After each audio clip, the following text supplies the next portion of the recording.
Horace DC here. I've decided to borrow a good friend DC's channel. He's more than my good friend, he's my cousin.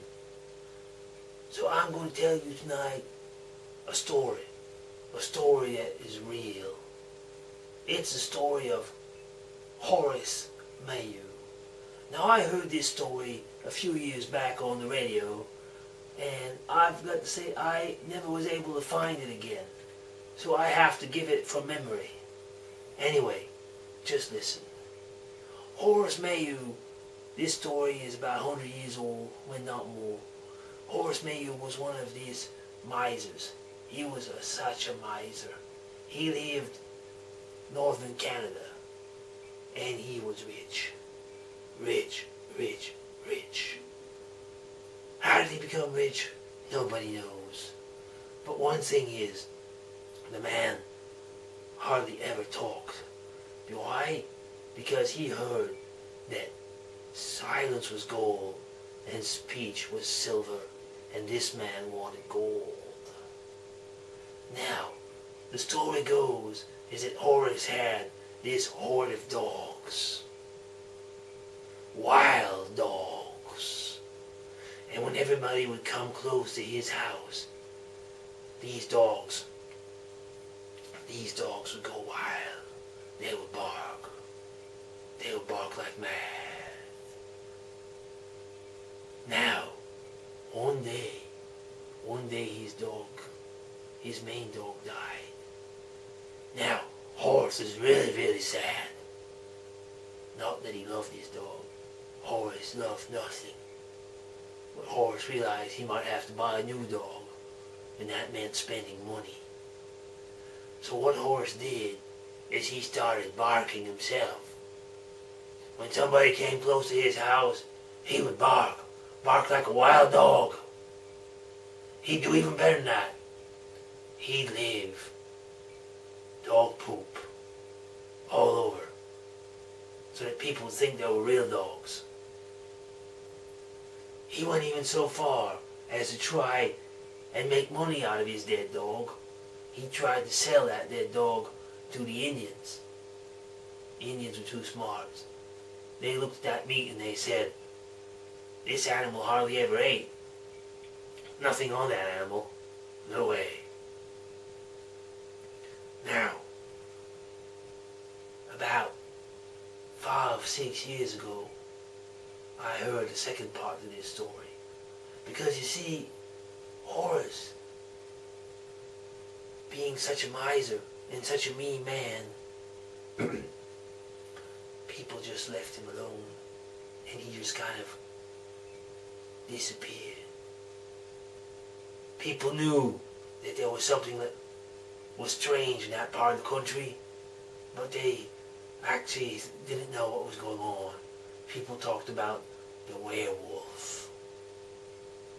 Now one day, about 10 years ago, a young man was going to visit his family. J.B. Tremblay. Tremblay was his name. I think in Canada they call him Tremblay. Or Tremblay. Tremblay. Doesn't matter. This is just a story. So J.B. was on his way, and it was a snowstorm. And the storm was getting bigger and bigger. His car, well, got bogged down. J.B. got out, walked up, heard these wild dogs. These wild dogs. He ran up, and then he saw a house. Went into this house, knocked on the door. Knocked on the door and said, "Quickly, open, wild dogs." Excuse me, too much to drink. These wild dogs. Somebody answered the door and said, "Hello?" J.B. was freezing, but this man's hand was cold as ice. White was the man's face. He said, "Come on in." Actually, he said, "Come on in." J.B. walked right in. I maybe forgot to tell you something very important. This actually happened on Christmas Eve. This is actually important, don't forget that. Now, JB said, "Oh, thank you, sir." The man said, "Are you hungry? I am getting ready for a meal." JB realized this was a very strange man, and when he walked into the dining saloon, there was all this food. Don't forget, we are in the middle of nowhere, in the middle of winter. And there was flowers. There was loads of things that should not be there at this season. JB said, "This is very strange, but the food is so good."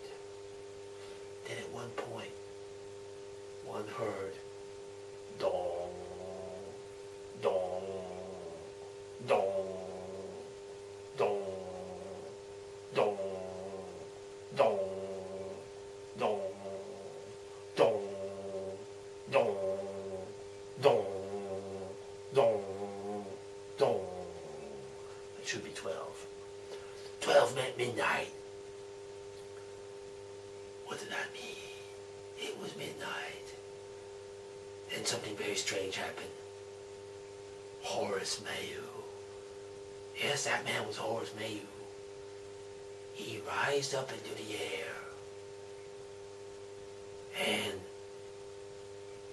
he disappeared. JB woke up many hours later in his own car again. But he remembered something.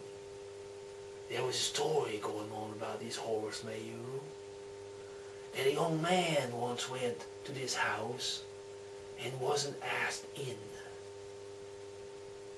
He wasn't actually invited in. He tried to come in. And Horace said, "No, go away. You're going to come rob me." What JB thinks happened is that Horace needed for his soul to be nice to someone. JB remembers one thing at midnight that happened. Excuse me again. Is that at midnight sharp, when Horace went up in the air and disappeared, he heard a wolf or a wild dog. And JB thinks it must be this. It must be the devil saying, "You've taken my man. You've liberated him." Do you believe this? Can this be a true story? What do you think? Honest DC.